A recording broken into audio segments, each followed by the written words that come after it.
Alright, hello there people who have decided to click on this video / continue the story. The Bicentennial Man, a fantastic story. Thanks for your interest in the reading. Thanks for your interest in Safari Joe's library. Thanks for your interest in whatever brought you here.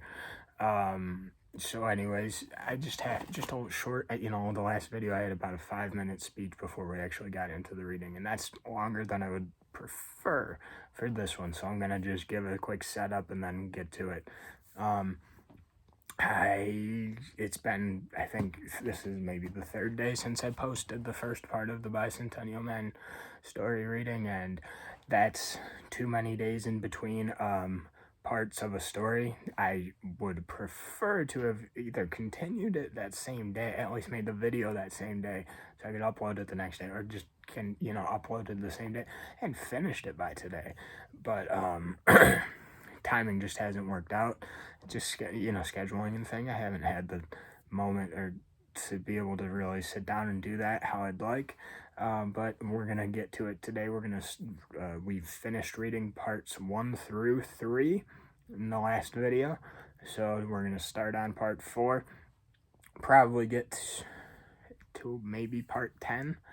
But just gonna pump out a video here, continue the story, because I've felt like I've just like left a loose end by not continuing the Bicentennial Man sooner. I don't prefer that. So anyways, I kind of rambled on the one point over and over and over again here. So just tell you really quick, today I went to a place. It was a fun little amusement park spot locally, and they had some animals, some awesome fantastic looking animals. I took some videos, short videos. I might even post those on this YouTube channel, because why not? It's kind of fun.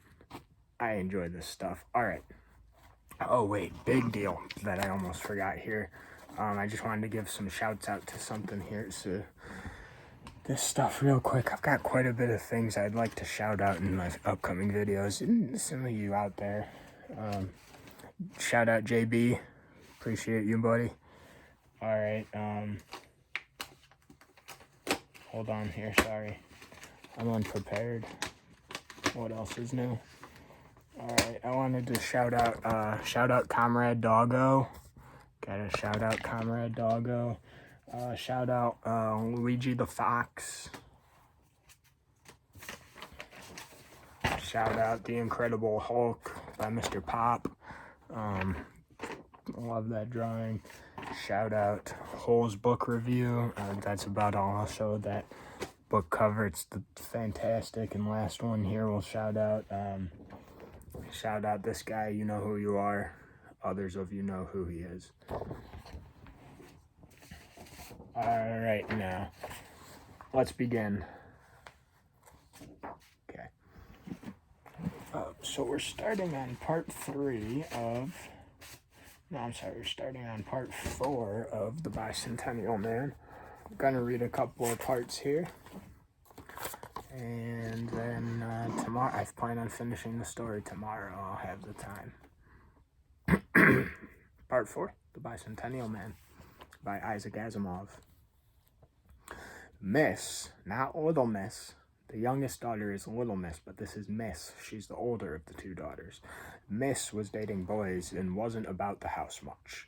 It was Little Miss, not as little as she once was, who filled Andrew's horizon now. She never forgot that the very first piece of wood carving he had done had been for her. She kept it on a silver chain about her neck. It was she who first objected to Sir's habit of giving away Andrew's work. "Come on, Dad. If anyone wants one of them, let him pay for it. It's worth it." "It isn't like you to be greedy, Mandy." "Not for us, Dad. For the artist." Andrew had never heard the word before, and when he had a moment to himself, he looked it up in the dictionary. Then there was another trip, this time to Sir's lawyer. "What do you think of this, John?" Sir asked. The lawyer was John Feingold. He had white hair and a pudgy belly, round belly, and the rims of his contact lenses were tinted a bright green. He looked at the small plaque Sir had given him. "This is beautiful, but I've already heard the news. Isn't this a carving made by your robot? The one that you've brought with you?" "Yes, Andrew does them. Don't you, Andrew?" "Yes, sir," said Andrew. "How much would you pay for that, John?" Sir asked. "I can't say. I'm not a collector of such things." "Would you believe I have been offered $250 for that small thing?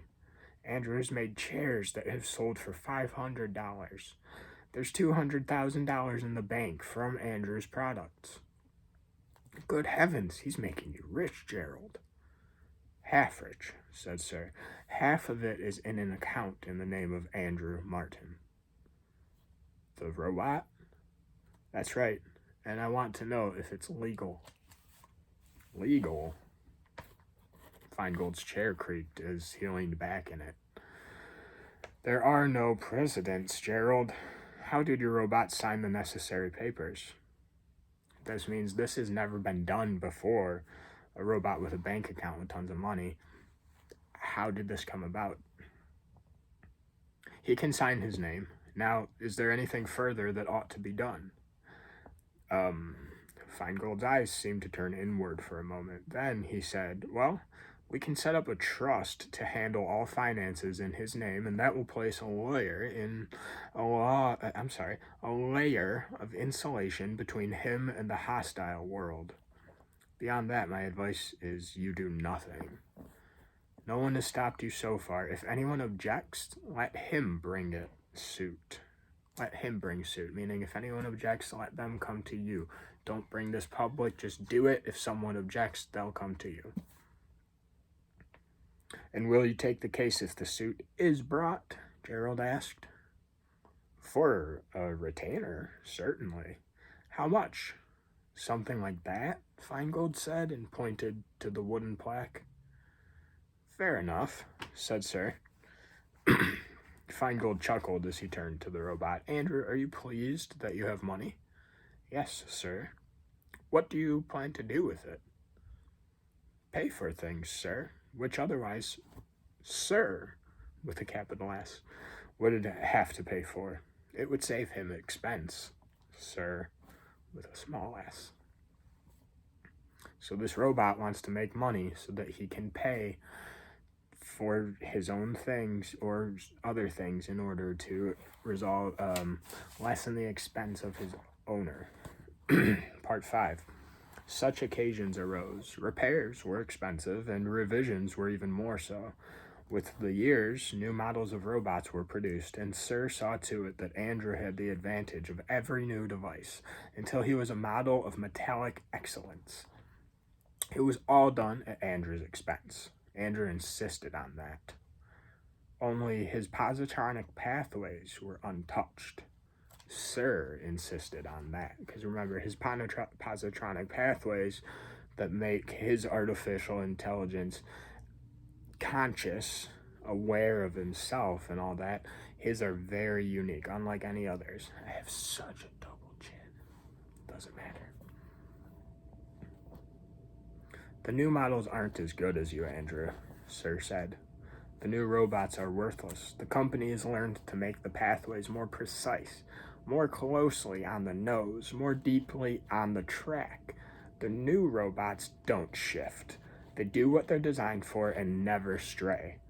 I like you better. Thank you, sir. And it's your doing, Andrew. Don't forget that. I am certain Mansky put an end to generalized pathways as soon as he had a good look at you. He didn't like the unpredictability. Do you know how many times he asked for you back so he could place you under study? 9 times. I never let him have you, though, and now that he's retired, we may have some peace. So Sir's hair thinned and grayed and his face grew pouchy, while Andrew looked even better than he had when he first joined the family. Ma'am had joined an art colony somewhere in Europe, and Miss was a poet in New York. They wrote sometimes, but not often. Little Miss was married and lived not far away. She said she did not want to leave Andrew. When her child, little Sir, was born, she let Andrew hold the bottle and feed him. With the birth of a grandson, Andrew felt that Sir finally had someone to replace those who had gone. Therefore, it would not be so unfair now to come to him with the request. Sir, it is kind of you to have allowed me to spend my money as I wished. It was your money, Andrew, Sir said. Only by your voluntary act, sir. I did not believe the law would have stopped you from keeping it all. The law won't persuade me to do wrong, Andrew. Despite all expenses and despite taxes too, sir, I have nearly $600,000. I know that, Andrew. I want to give it to you, sir. I won't take it, Andrew. In exchange for something you can give me, sir. Oh, what is that, Andrew? My freedom, sir. I wish to buy my freedom, sir. Part 6. VI. It wasn't that easy. Sir had flushed, had said, "For God's sake." Then he had turned on his heel and stalked away. It was little Miss who finally brought him around, defiantly and harshly, and in front of Andrew. For 30 years, no one had ever hesitated to talk in front of Andrew, whether or not the matter involved Andrew. He was only a robot. Dad, why are you taking this as a personal affront? He'll still be here. He'll still be loyal. He can't help that. It's built in. Sorry, I just got a text message. It distracted me. All he wants is a form of words. He wants to be called free. Is it so terrible? Hasn't he earned this chance? Heavens, he and I have been talking about it for years. Talking about it for years, have you? Yes, and over again, he postponed it for fear he would hurt you. I made him put the matter up to you. He doesn't know what freedom is. He's a robot. Dad, you don't know him. He's read everything in the library. I don't know what he feels inside, but I don't know what you feel inside either. When you talk to him, you'll find he reacts to the various abstractions as you and I do. And what else counts? If someone else's reactions are like your own, what more can you ask for? The law won't take that attitude, Sir said angrily. See here, you. He turned to Andrew with a deliberate grate in his voice. I can't free you except by doing it legally. If this gets into the courts, you not only won't get your freedom, but the law will take official cognizance of your money. They'll tell you that a robot has no right to earn money. Is this rigmarole worth losing your money? Freedom is worth every price, sir, said Andrew. Even the chance of freedom. Even the chance of freedom is worth the money. Part 7. It seemed the court might also take the attitude that freedom was without price, and might decide that for no price, however great, could a robot buy its freedom. The simple statement of the regional attorney who represented those who had brought a class action to oppose the freedom was this: the word freedom has no meaning when applied to a robot. Only a human being can be free. He said it several times when it seemed appropriate, slowly, with his hands coming down rhythmically on the desk before him to mark the words. Ba-boom, ba-boom. Little Miss asked permission to speak on behalf of Andrew. She was recognized by her full name, something Andrew had never heard pronounced before. Amanda Laura Martin Charney may approach the bench. Thank you. Your Honor, I am not a lawyer and I don't know the proper way of phrasing things, but I hope you will listen to my meaning and ignore the words. Listen to my meaning, ignore the words. Let's understand what it means to be free in Andrew's case. In some ways, he is free.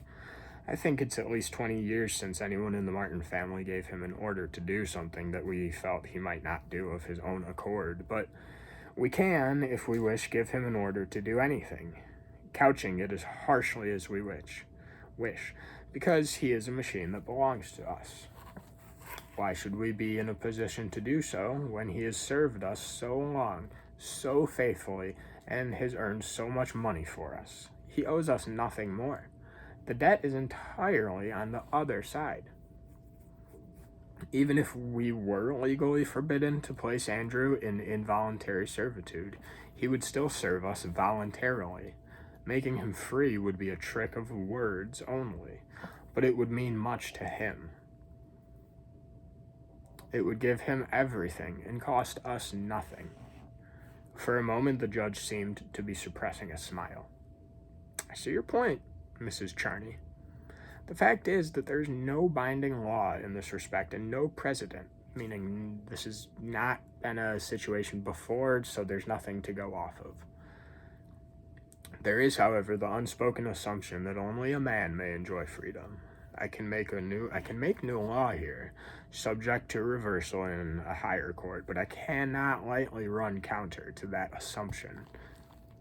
Let me address the robot. Andrew?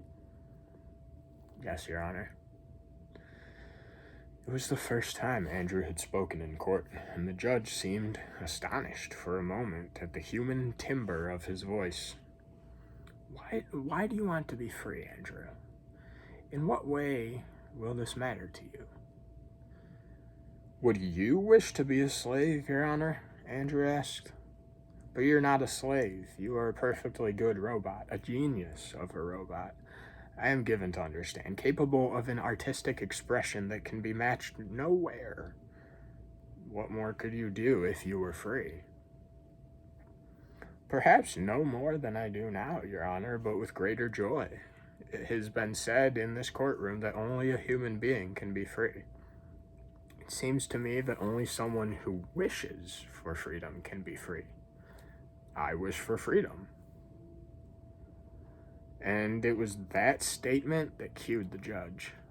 The crucial sentence in his decision was, "There is no right to deny freedom to any object with a mind advanced enough to grasp the concept and desire the state." It was eventually upheld by the World Court. This means Andrew got the law passed that if any object with the mind to want to be free wants freedom, they can obtain their freedom. Andrew got this passed for the World Court, recognized globally. Part 8. We'll do Part 8, Part 9, and we'll stop after Part 9 before Part 10. Where was it? Oh. Part 8. Sir remained displeased, and his harsh voice made Andrew feel as if he were being short-circuited. I don't want your darn money, Andrew. I'll take it only because you won't feel free otherwise. From now on, you can select your own jobs and do them as you please. I will give you no orders except this one. Do as you please, but I am still responsible for you. That's part of the court order. I hope you understand that. Little Miss interrupted. Don't be irascible. Irascible. Irascible. Irascible. Irascible? Dad? The responsibility is no great chore. You know you won't have to do a thing. The 3 laws still hold. All right, real quick pause / tangent.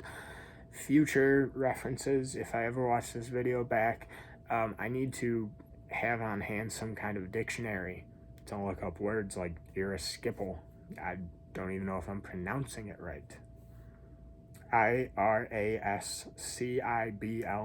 I don't know what that means.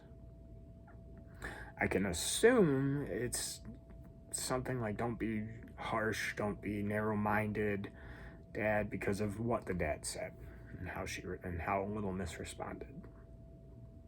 The three laws still hold. Then how is he free? Sir said. Are not human beings bound by their laws, sir? Andrew replied. I'm not going to argue. Sir left the room, and Andrew saw him only infrequently after that. Little Miss came to see him frequently in the small house that had been built and made over for him. It had no kitchen, of course, nor bathroom facilities. It had just 2 rooms. One was a library, and one was a combination storeroom and workroom.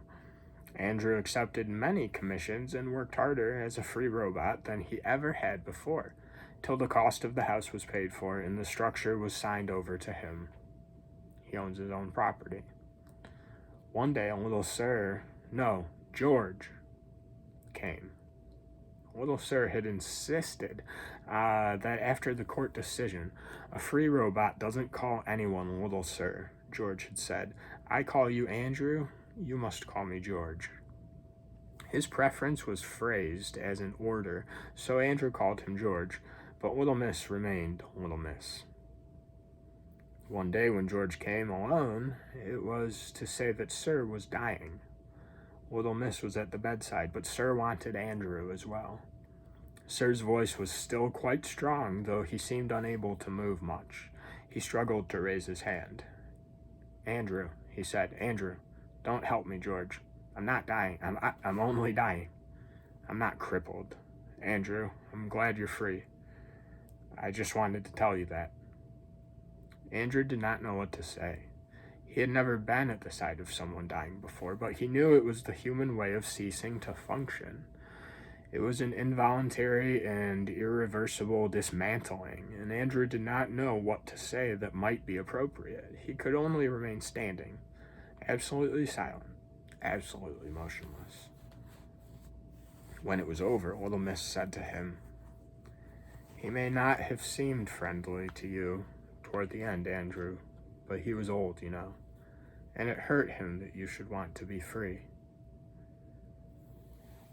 Then Andrew found the words, I would never have been free without him, Little Miss. Part 9, last part for now. Only after Sir's death did Andrew begin to wear clothes. He began with an old pair of trousers at first, a pair that George had given him. George was married now and a lawyer, and he had joined Feingold's firm. Old Feingold was long since dead, but his daughter had carried on. Eventually, the firm's name became Feingold and Martin. It remained so even when the daughter retired and no Feingold took her place. At the time Andrew first put on clothes, the Martin name had just been added to the firm. George had tried not to smile the first time he saw Andrew attempting to put on trousers. But to Andrew's eyes, the smile was clearly there. George showed Andrew how to manipulate the static charge to allow the trousers to open, wrap about his lower body, and move shut. George demonstrated on his own trousers, but Andrew was quite aware it would take him a while to duplicate that one flowing motion. But why do you want trousers, Andrew? Your body is so beautifully functional. It's a shame to cover it, especially when you didn't worry about either temperature control or modesty. And the material doesn't cling properly, not to metal. Andrew held his ground. Are not human bodies beautifully functional, George? Yet you cover yourselves. For warmth, for cleanliness, for protection, for decorativeness, none of that applies to you. I feel bare without clothes. I feel different, George, Andrew responded. Different? Andrew, there are millions of robots on Earth now. In this region, according to the last census, there are almost as many robots as there are men. I know, George, there are robots doing every conceivable type of work, and none of them are wearing clothes. But none of them are free, George. Little by little, Andrew added to his wardrobe. He was inhibited by George's smile and by the stares of the people who commissioned work. He might be free, but there was built into Andrew a carefully detailed program concerning his behavior to people, and it was only by the tiniest steps that he dared advance. Open disapproval would set him back months. Not everyone accepted Andrew as free. He was incapable of resenting that, and yet there was a difficulty about his thinking process when he thought of it. Most of all, he tended to avoid putting on clothes, or too many of them, when he thought little Miss might come to visit him. She was older now and was often away in some warmer climate. But when she returned, the first thing she did was visit him. On one of her visits, George said ruefully, "She's got me, Andrew. I'll be running for the legislature next year. Like grandfather," she says, "like grandson." Like grandfather. Andrew stopped, uncertain. "I mean that I, George, the grandson, would be like Sir, the grandfather, who was in the legislature once. It would be pleasant, George, if Sir were still." He paused, for he did not want to say, "in working order." That seemed inappropriate. "Alive," George said. "Yes, I think of the old monster now and then, too." Andrew often thought about this conversation. He had noticed his own incapacity in speech when talking with George. Somehow the language had changed since Andrew had come into being with a built-in vocabulary.